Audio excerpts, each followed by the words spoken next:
We can't spin our way out of this threat. It's one thing to call a pay raise a job created or saved.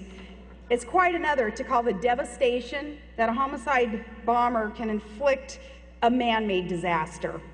And I just say, come on, Washington, if nowhere else. National security, that's one place where you gotta call it like it is.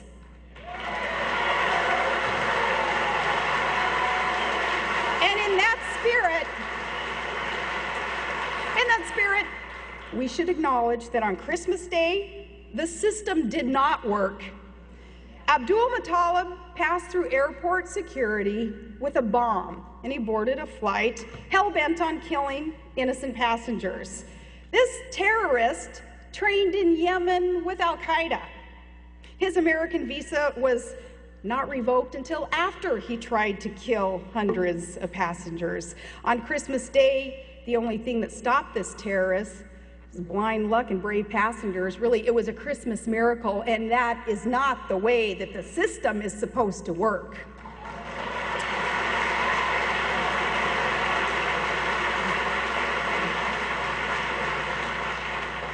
What followed was equally disturbing after he was captured. He was questioned for only 50 minutes. We had a choice in how to do this. The choice was only question him for 50 minutes and then read his Miranda rights. The administration says then there are no downsides or upsides to treating terrorists like civilian criminal defendants. But a lot of us would beg to differ.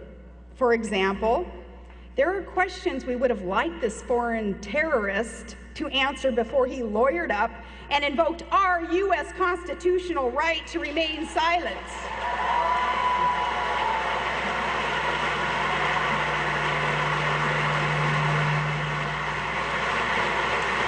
Our U.S. constitutional rights.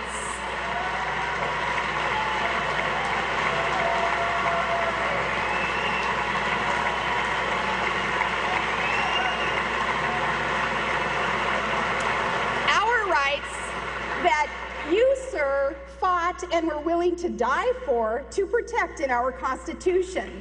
The rights that my son, as an infantryman in the United States Army, is willing to die for. The protections provided, thanks to you, sir, we're going to bestow them on a terrorist who hates our Constitution and tries to destroy our Constitution and our country. This makes no sense because we have a choice and how we're going to deal with the terrorists. We don't have to go down that road.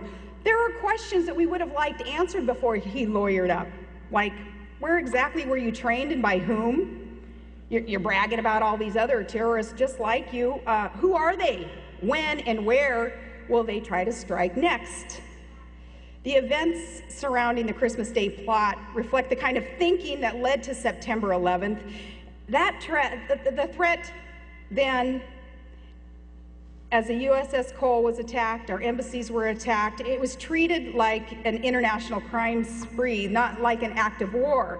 We're seeing that mindset again settle into Washington. That scares me for my children, for your children. Treating this like a mere law enforcement matter places our country at grave risk, because that's not how radical Islamic extremists are looking at this. They know we're at war, and to win that war, we need a commander-in-chief, not a professor of law standing at the lectern.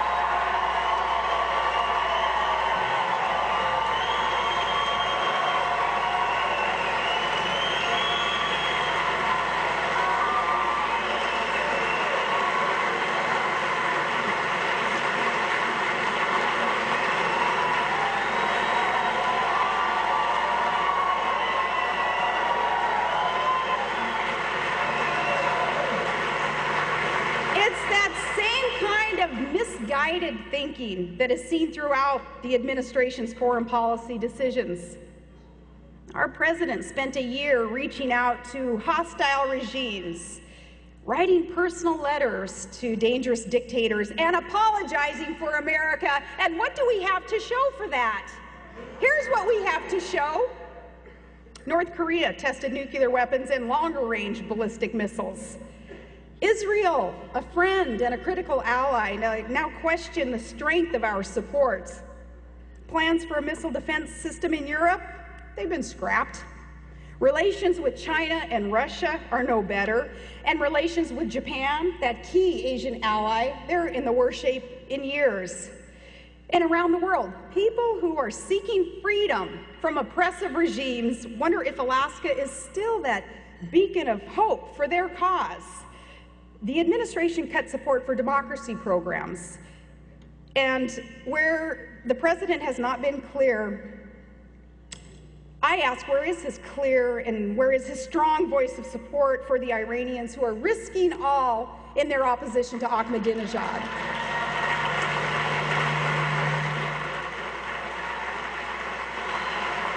Just that short list. And you know, it's no wonder that our president only spent about 9% of his State of the Union address discussing national security, foreign policy, because there aren't a whole lot of victories that he could talk about that night. And that's just a short list. There are so many challenges in front of us, and it can seem overwhelming. But despite these challenges, we have hope that we can move things in the right direction, but it's going to require the administration to change course. We need a foreign policy that distinguishes America's friends from her enemies and recognizes the true nature of the threats that we face.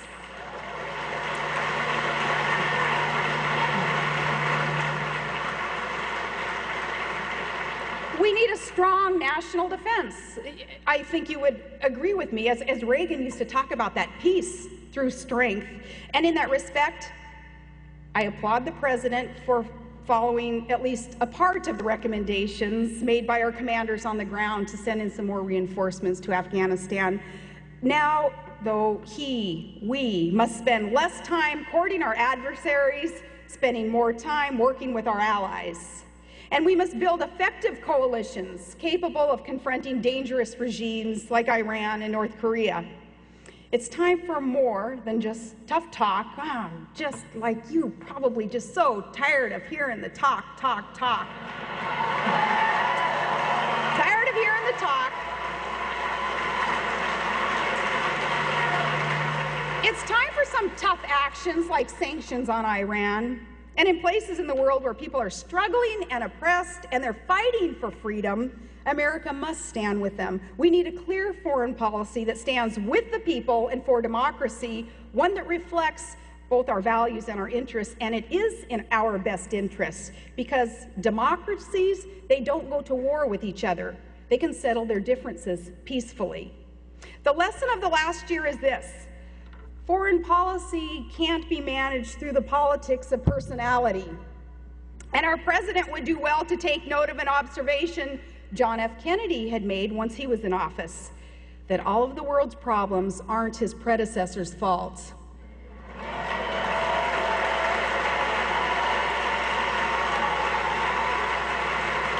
The problems that we face in the real world require real solutions, and we'd better get to it, because the risks that they pose are great and they're grave.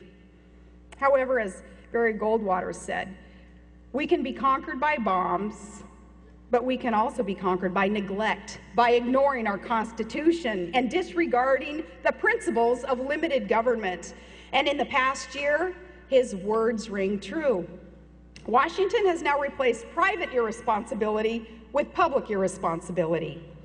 The list of companies and industries that the government is crowding out and bailing out and taking over, it continues to grow. First it was the banks, mortgage companies, financial institutions, then automakers.